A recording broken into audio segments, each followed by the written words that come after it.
Eh bien, on va peut-être mieux comprendre, puisque polémique sur le voile dans le sport, et c'est à 11h12, une information qui est donnée par nos amis du Parisien. Le Premier ministre n'a pas aimé que les membres du gouvernement s'opposent publiquement sur la question du port du voile dans le sport.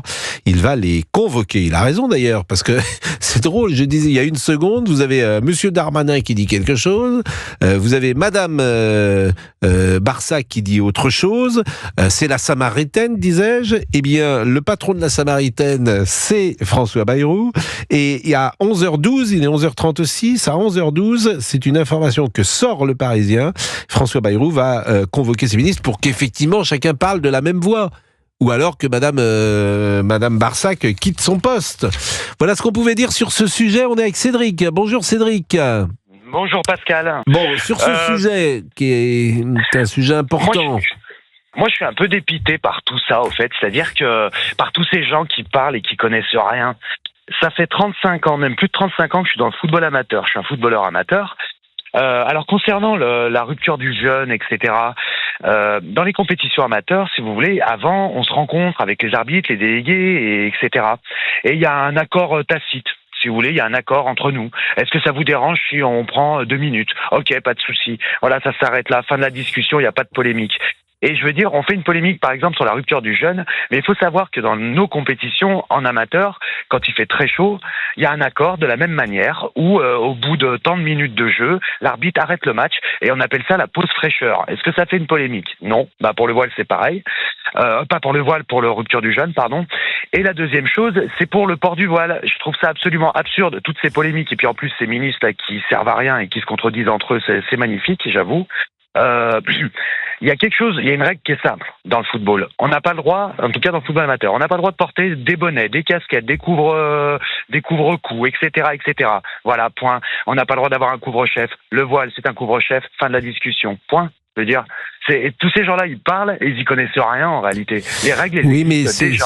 Là, le problème, ce que vous dites est vrai, mais le voile, c'est pas un couvre-chef. C'est ça qui est. C'est quoi ? Bah, mais à partir du moment où c'est écrit noir c'est sur un blanc, instrument. Non, mais comment vous dire ? Ça peut être. En tout cas, c'est ce que dit Gérald Darmanin. C'est un instrument de propagande, en tout cas vécu comme tel, pour certains, et à la base de l'entrisme de l'islam dans le sport. C'est ce que dit Gérald Darmanin.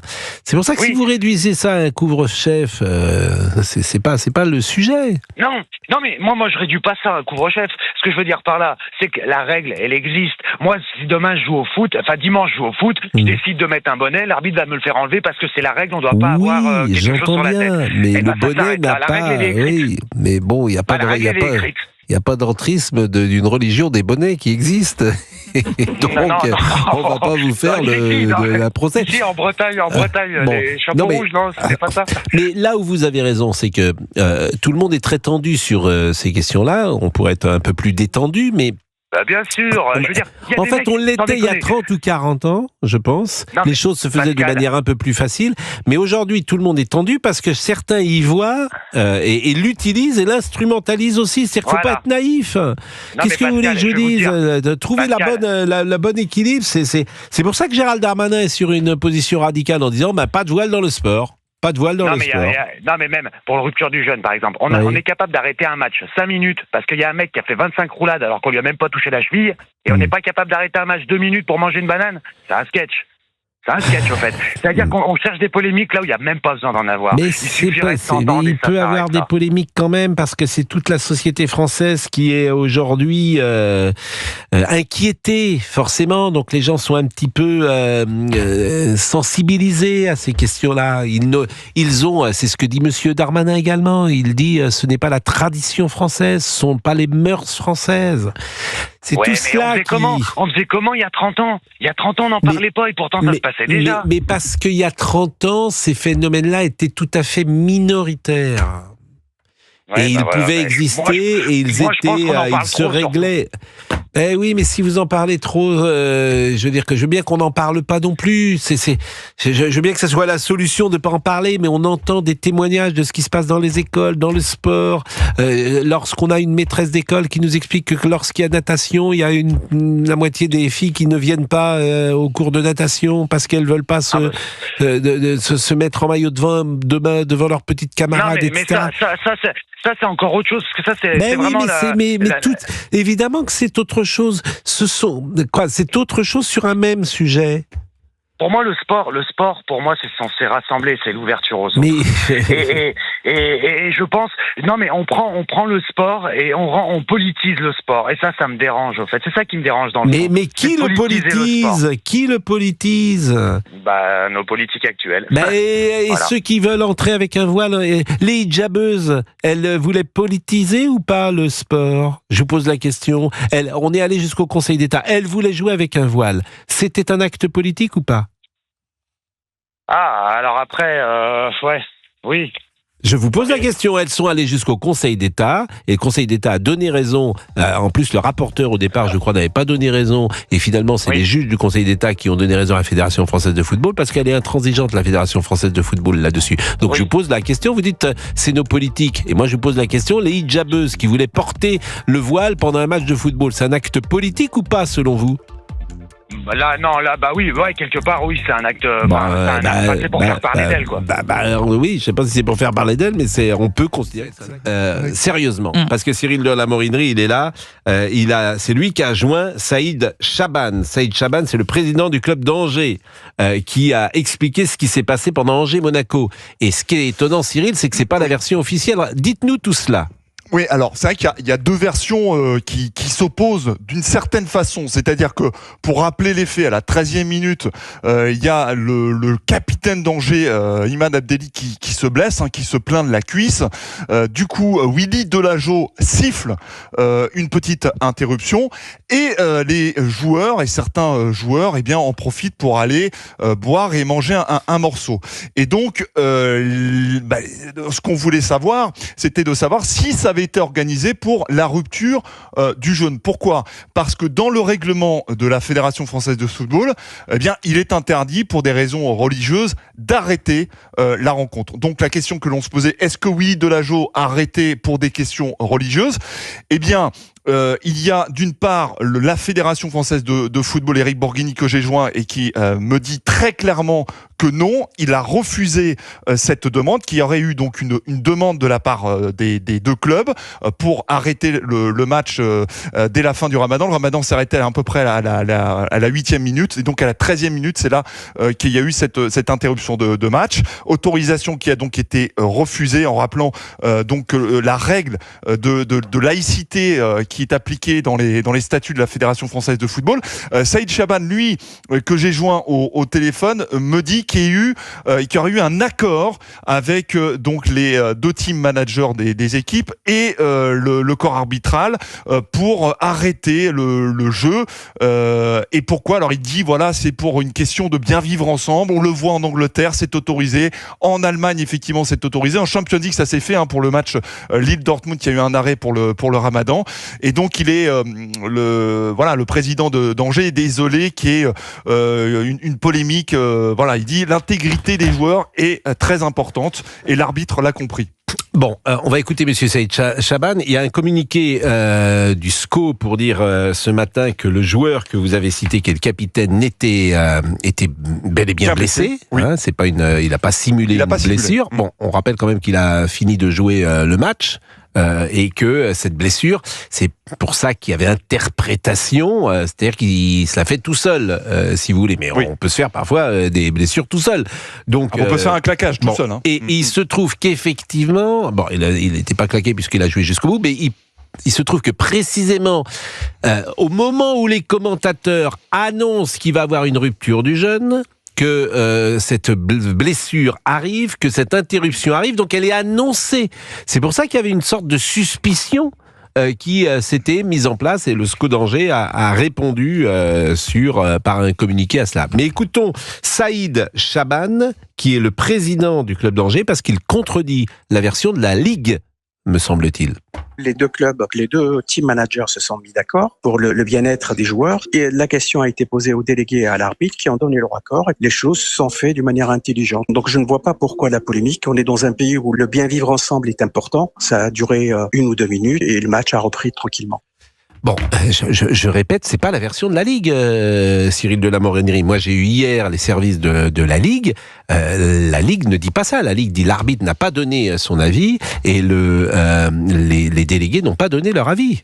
Oui, Éric Borghini, qui est le président de la commission arbitrale, qui est le grand patron, que j'ai joint hier au téléphone, me dit que l'arrêt du match correspond donc à un arrêt de jeu suite à la blessure du capitaine d'Angers. L'arbitre prend la décision, je le cite, d'arrêter momentanément le match. Willy Delageau siffle pour permettre aux joueurs de se soigner et ce n'est absolument pas pour permettre une pause ramadan de rupture de jeûne. Il a appliqué, l'arbitre, la loi 5, donc des lois du jeu. C'est en conformité avec les règlements. Ce n'est pas une décision volontaire de l'arbitre. En revanche, si ce moment correspond à la rupture du jeûne, il me dit donc Éric Borghini qu'il est toujours admis que les joueurs puissent en profiter lors d'un arrêt de jeu naturel pour s'hydrater et s'alimenter. Il n'y a pas de difficulté. Ben oui, mais c'est ce qui se passe d'ailleurs, effectivement, quand il n'y aurait pas de souci à ce moment-là. La difficulté, c'est est-ce que c'était programmé précisément à 7 minutes? En plus, vous l'avez dit, le ramadan, c'est assez précis. C'est-à-dire que la rupture, c'est une journée, c'est une heure chaque jour différente. On à l'a quelques dit, minutes près, oui. À quelques minutes près. Et il se trouve que la rupture correspondait précisément au moment de l'arrêt du match. C'est ça. Donc, tout ça fait un faisceau de présomptions ou d'indices. On l'interprète comme on le souhaite. Écoutez d'ailleurs le joueur qui est au sol, simule-t-il une blessure ou pas? Écoutez les commentateurs de DAZN l'autre soir. DAZN l'autre soir. Alors, j'ai à côté de moi un panier de fruits, de bananes, d'oranges qui vont être donnés aux joueurs qui vont rompre le jeûne dans quelques instants. Attention, parce qu'avant de rompre le jeûne, il va falloir négocier cette situation défensivement. Pour information, c'est les deux team managers des deux équipes qui ont demandé l'accord à la Ligue, enfin au délégué du match plus précisément, qui a donné son feu vert. Voilà, pour être précis. Donc voilà, les commentateurs sont manifestement dans la confidence, ils annoncent ce qui va se passer, donc je le répète, il y a un faisceau de présomption.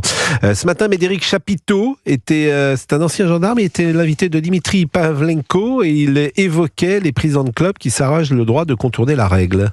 Le drame, parce que je pense que c'est un drame, c'est que des présidents de clubs s'arrogent le droit de contourner la règle en pleine connaissance de cause. C'est ça qui est quand même dramatique, oui.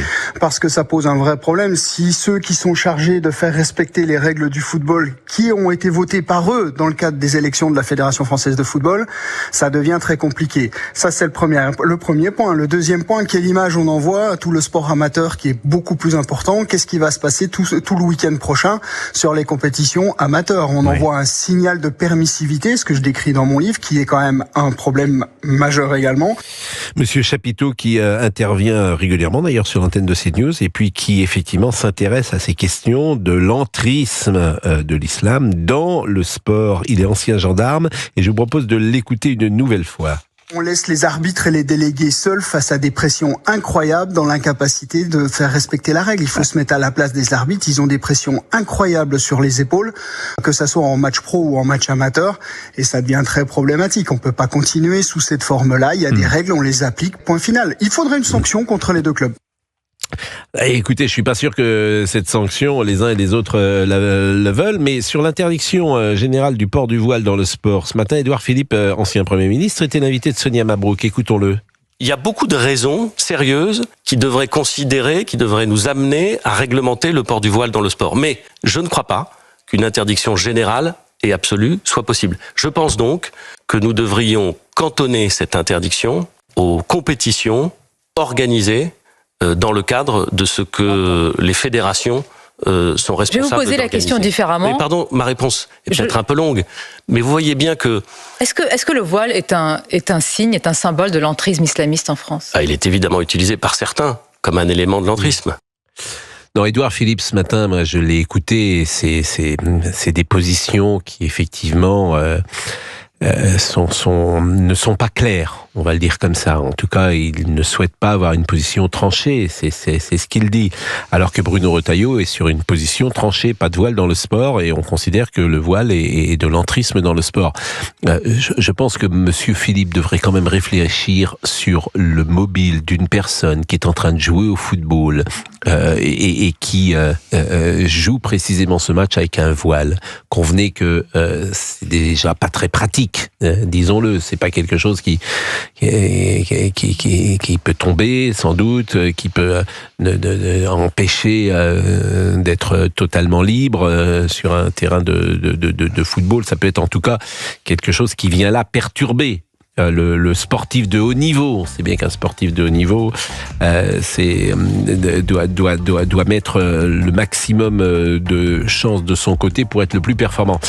Donc effectivement, il y a sans doute une volonté chez beaucoup de porter ce voile comme un affichage, bien sûr, et de réclamer ou de revendiquer une revendication politique. En tout cas, ça s'entend, me semble-t-il.